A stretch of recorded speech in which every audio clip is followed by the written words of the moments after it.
Hello student, welcome again. आज हम Gujarat board class 11 English Hornbill का यहाँ पे लेसन है chapter number 5 the ailing planet the green movement's role. Nani Palkhivala ने ये लेसन लिखा हुआ है, उसी के बारे में यहाँ पे डिस्कस करने वाले हैं। ओके, तो डायरेक्टली हम ये लेसन स्टार्ट करते हैं। सबसे पहले हम इस लेसन का थोड़ा ओवरव्यू देख लेंगे कि इस लेसन में ऑथर जो है वो बता रहे हैं कि जहाँ पे इंसान ज़िंदा हुआ और उसी प्लानिट को उसने नुकसान पहुँचाया, मतलब कि जो यहाँ पे फॉरेस्ट है, फिशरी है, मछलियाँ है, जंगल में उसने डैमेज किया है, उसके बारे में यहाँ पे ऑथर बात कर रहा है। इंसान ने जैसे ही फॉरेस्ट को नुकसान पहुँचाया तो उसमें रहने वाली वाइल्ड स्पेसिस, मतलब कि बहुत सारी प्रजातियाँ जो है वो भी एकदम बिल्कुल से नष्ट हो गई है। लेस्टर ब्राउन के शब्दों में अगर बात करें तो इस पृथ्वी को हमने अपने पूर्वजों से उत्तराधिकार के फॉर्म में नहीं लिया है, ये तो हमने अपने बच्चों से उधार लिया है। इंसान ने यहाँ अपने ही फ्यूचर को खतरे में डाल दिया है। इसका मेन रीज़न यही है कि जल्दी से बढ़ने वाला इंसानों का पॉपुलेशन। ज़्यादा जनसंख्या का मतलब ये नहीं होता है कि ज़्यादा काम, ज़्यादा पॉपुलेशन का मतलब यहाँ पे ये होगा कि हमें उसको सही सलामत वापस भी करना है। अनफॉर्चुनेटली अब इंसान अब इस मैटर के रिगार्डिंग जाग उठा है। उसे पता चल चुका है कि डेवलपमेंट इस तरह से होना चाहिए कि जिसको संभाला जा सके। मतलब कि कैसा डेवलपमेंट होना चाहिए, तो वो डेवलपमेंट होना चाहिए सस्टेनेबल डेवलपमेंट। उसका मतलब ये कि अभी इंसान को जो करंटली जो भी रिक्वायरमेंट है वो उसकी फुलफ़िल भी हो जाएगी और आने वाली जनरेशन के लिए कोई भी टाइप की प्रॉब्लम भी नहीं होगी। आने वाली जनरेशन को जो भी चीज़ चाहिए वो आसानी से मिल जाएगी। इस तरह का काम शुरू तो हो चुका है, लेकिन अब इसको सही ढंग से अप्लाई करने की ज़रूरत है। तो इस चैप्टर से हमें पता चलता है कि जो ग्लोबल वार्मिंग हो रहा है और जो रिसोर्सेज अपने पास बचे हुए हैं उन सभी को हमें जो है वो जब भी ज़रूरत है, मतलब किफ़ायती उसका यूज़ करना चाहिए, उसको वेस्ट करना नहीं चाहिए। ओके, तो डायरेक्टली ये लेसन हम स्टार्ट करते हैं। अब हम यहाँ पे जो पैराग्राफ में मेन कंटेंट होगा, मतलब कि जो मेन बातें होगी वो मैं आपको डायरेक्टली बता दूंगा। ओके, ये चल रहा है 2020 और हम बात करें 1972 की, मतलब कि 48 ईयर होने को आए हैं जब ये ग्रीन मूवमेंट सबसे पहले न्यूजीलैंड के अंदर शुरू हुआ था। ये मूवमेंट ने जो था उसमें उसने इतना अट्रैक्ट किया था, उससे पहले जितनी भी मूवमेंट हुई उसमें किसी भी कंट्री के लोगों को इतना किसी मूवमेंट ने अट्रैक्ट नहीं किया था जितना कि ये ग्रीन मूवमेंट ने सबसे पहले लोगों को नेशन वाइज अट्रैक्ट किया। दुनिया का सबसे पहला जो nation wide green party movement जो था वो सबसे पहले न्यूजीलैंड में फाउंडेड हुआ था 1972 में, और अब ये मूवमेंट जो है वो आगे ही बढ़ता जा रहा है। अब हम यहाँ पे पृथ्वी को सिर्फ भौतिक और रासायनिक प्रक्रियाओं का परिणाम ही नहीं मानते हैं, अब हम इसको संपूर्ण रूप से संपूर्ण इकाइयों में देखते हैं कि जिसके अंदर प्लांट्स, लिविंग स्पेसीज, एटमॉस्फेयर, फिर जो भी यहाँ पे इंटरेक्शन होता है, मतलब कि ये सभी चीज़ें जो है फिज़िकली या तो इनडायरेक्टली एक दूसरे के ऊपर डिपेंडेंट है। ह्यूमन हिस्ट्री में अगर बात करें तो अब पृथ्वी, यस, अर्थ को खुद ही एक लिविंग ऑर्गेनिज्म यहाँ पे माना जाने लगा है और उसकी यहाँ पे खुद की एक मेटाबॉलिक नीड्स है, मतलब खुद की यहाँ पे एनर्जी और फूड की रिलेटेड रिक्वायरमेंट उसको है। यहाँ पे अर्थ की खुद की जो है एक वाइटल प्रोसेस है, मतलब कि उसकी भी बहुत सारी प्रक्रिया है। तो इन सभी प्रक्रियाओं को देख के अभी ऐसा लगता है कि अर्थ की तबीयत, उसकी हेल्थ अब जो है वो उसकी यहाँ पे हेल्थ ठीक नज़र नहीं आ रही है। अब धरती एक ऐसी पेशेंट बन चुकी है जिसकी हेल्थ धीरे धीरे बिगड़ती जा रही है। इस प्लैनेट को हम अगर भंडारी के रूप से देखें तो हमें इसकी नैतिक जवाबदारियों का अब एहसास होने लगा है। हमें इस प्लैनेट को अपने फ्यूचर की जनरेशन के लिए एक विरासत के रूप में छोड़कर जाना है और जिम्मेदारियों के रूप में हमें इस प्लैनेट को एक अच्छे स्वास्थ्य के रूप में सबके लिए छोड़कर जाना है। हमें यहाँ पे कुछ अच्छी तरीके से, मतलब कि एक वाइजली यूज़ करना है सभी रिसोर्सेज का। अब यहाँ पे सस्टेनेबल मैनेजमेंट, सस्टेनेबल डेवलपमेंट का जो कंसेप्ट है वो यहाँ पे हमें समझना है। इसका मतलब यही है कि हमारी ऐसी यहाँ पे जितनी भी हमें ज़रूरत है उसको भी वो पूरा करे और आने वाले फ्यूचर जनरेशन के लिए किसी भी तरह का जो प्रॉब्लम है, समस्या है, वो उससे प्रोड्यूस ना हो और उनको भी वो चीज़ जो है, वो रिसोर्सेज है जैसे कि वो मिलते रहे। ये जो एहसास है वो सबको देर से मालूम पड़ रहा है। इंसान के द्वारा अपने अर्थ को बहुत हानि पहुंचाई जा चुकी है। इंसान दूसरे जीवों के साथ कभी साथी बनकर नहीं रहा है, वो तो हमेशा दूसरे जीवों के साथ एक मालिक बनने का व्यवहार ही करता है।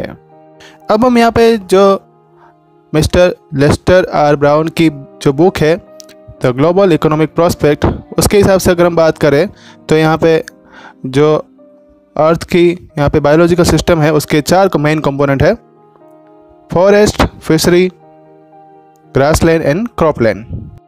ये सभी कंपोनेंट्स आजकल के जो इकोनॉमिक सिस्टम है, मतलब कि जो आर्थिक दुनिया है, उसका बेस है, उसका आधार है। वो ना सिर्फ हमें यहाँ पे फूड सप्लाई करते हैं, लेकिन वो इंडस्ट्री के लिए जितना भी अलग अलग तरीके का जो रॉ मटेरियल होता है वो भी सप्लाई करते हैं, एक्सेप्ट सिवाय के मिनरल एंड पेट्रोलियम प्रोडक्ट। वो हमें बहुत सारी चीज़ें प्रोवाइड करते हैं। दुनिया के कई सारे भागों में इन रिसोर्सेज को, इन तत्वों के संबंध में इंसान की जो डिमांड है वो इतनी ज़्यादा है कि वो अब बनाए नहीं रखा जा सकता है। अब इसका रिज़ल्ट ये आया कि अपना फॉरेस्ट और फिशरी जो है वो तेज़ी से यहाँ पे गायब होते जा रहे हैं। ग्रासलैंड अब बंजर ज़मीन में बदलती जा रही है। क्रॉपलैंड्स, उसमें भी अब गिरावट नज़र आ रही है। ज़्यादा से ज़्यादा प्रोटीन प्राप्त करने के चक्कर में और अपने भूख के चक्कर में हम फिशरीज़ को तबाह करते रहे। गरीब देशों में लोग जलाने की लकड़ी को प्राप्त करने के लिए जंगल को काट देते हैं।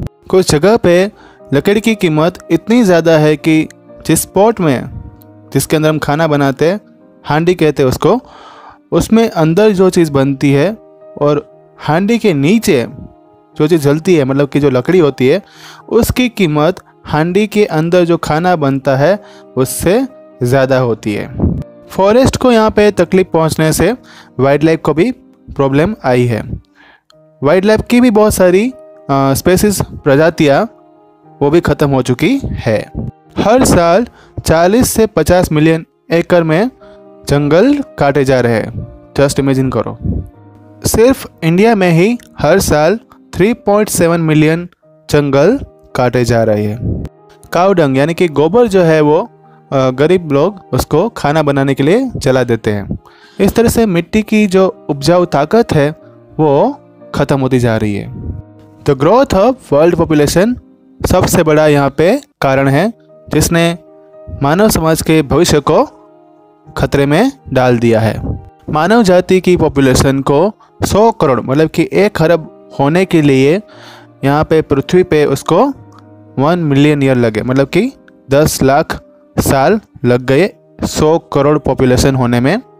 फिर 1800 1800वीं सेंचुरी में पॉपुलेशन 100 करोड़ के आसपास ही रही थी, लेकिन 19वीं सेंचुरी में पॉपुलेशन बढ़कर जो है वो 200 करोड़ हो गई, मतलब कि 100 करोड़ एक्स्ट्रा लोग उसमें जमा हो गए।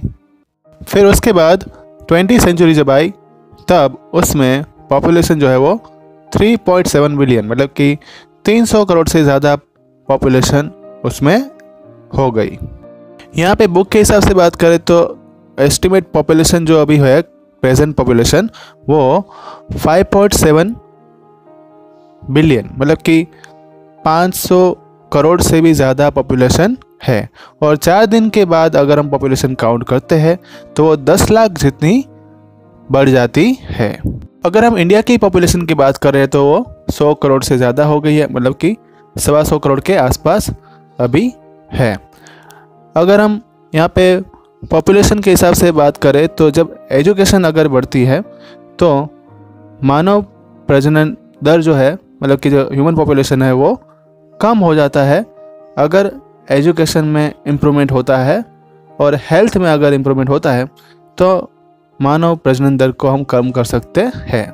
तो अगर देखा जाए तो यहाँ पे development is the best contraceptive, मतलब कि डेवलपमेंट अगर करेंगे हम कोई कौन सा वाला सस्टेनेबल डेवलपमेंट, उसी से हम मानव प्रजनन दर को यहाँ पे रोक सकते हैं। डेवलपमेंट नहीं हो पाएगा अगर ये पॉपुलेशन जो है वो इसी स्पीड से, मतलब इसी रेट से आगे बढ़ता रहा। तो यहाँ पे जनसंख्या बढ़ना उसका मतलब ये नहीं होता कि ज़्यादा काम बढ़ना। जनसंख्या का मतलब यहाँ पे बढ़ने का मतलब यहाँ पे ये हो रहा है कि ज़्यादा से ज़्यादा अनएम्प्लॉयड लोग देखने को मिल रहे हैं, ज़्यादा से ज़्यादा बेरोज़गार लोग देखने को मिल रहे हैं, वो यहाँ पे उसका मतलब निकल रहा है। तो अब हमें पॉपुलेशन पर ही यहाँ पे काबू पाना एकमात्र सॉल्यूशन नहीं है, हमें प्रोग्रेस पर भी ध्यान देकर भी हम सॉल्यूशन प्राप्त कर सकते हैं, वरना फिर हमें हमेशा रहने वाली गरीबी का सामना करना पड़ेगा। इसका मतलब ये नहीं है कि हमें सभी लोगों के साथ गाय भैंस जैसा व्यवहार करना चाहिए और सबको यहाँ पे स्टरीलाइज्ड, मतलब कि बच्चे ना पैदा कर सको ऐसा कहना चाहिए। ऐसा कुछ भी नहीं है, मतलब ऐसा करना ज़रूरी नहीं है। लोगों को यहाँ पे प्रोत्साहित करना चाहिए कि वो परिवार नियोजन को अपनाएं और यहाँ पे पॉपुलेशन कंट्रोल को ही सबसे ज़्यादा प्राथमिकता, प्रायोरिटी देनी चाहिए, जिससे लोग उसका महत्व समझ पाए। फॉर्चुनेटली अब ज़्यादा से ज़्यादा ध्यान लोगों के हेल्थ और जीवन के प्रति ही नहीं दिया जा रहा है, लेकिन प्लैनेट जिसके ऊपर हम रहते हैं उनके ऊपर भी अब ध्यान दिया जा रहा है। इंग्लैंड के एक फॉर्मर प्रेसिडेंट ने कहा था, मार्गरेट थैचर उसका नाम था, कि किसी भी यहाँ पे जनरेशन का पृथ्वी के ऊपर भूमि अधिकार नहीं होता है, वो तो सिर्फ और सिर्फ यहाँ पे उधारी, मतलब कि किराए पे रहते हैं, हम यहाँ पे भाड़े पे रहते हैं, किसी का यहाँ पे जन्मसिद्ध अधिकार है ही नहीं। इसके बदले में हमें यहाँ पे भाड़ा नहीं चुकाना है, लेकिन हमें उसकी मरम्मत करनी है, हमें उसको कंट्रोल, यहाँ पे उसका रिकवर भी देखना है। फिर जो एंड ऑफ द स्टोरी में जो यहाँ पे मिस्टर ब्राउन ने जो वर्ड यहाँ पे बताए हुए हैं, वो तो मैंने आपको पहले ही बता दिया कि हमें यहाँ पे अर्थ जो है वो अपने फोरफादर से कोई इनहेरिटेड के फॉर्म में नहीं मिली है, हमने तो उसको अपनी फ्यूचर जनरेशन के लिए उधार लिया है, इसलिए हमें उसकी मरम्मत भी खुद करनी पड़ेगी, उस पर रिकवर भी हमें खुद ही करना पड़ेगा। तो स्टूडेंट ये था यहाँ पे लेसन। नेक्स्ट लेसन में आपको व्हाट्सएप पे नोटिफाई करूँगा। अगर आपको कोई डाउट है तो यहाँ पे कमेंट बॉक्स में लिखकर मुझे बता सकते हैं। एजुकेशन के रिलेटेड वीडियो देखने के लिए मेरे चैनल को सब्सक्राइब करना मत भूलना, रिवाइज करते रहना, क्वेश्चन आंसर के वीडियो भी आएंगे। Okay, thank you all.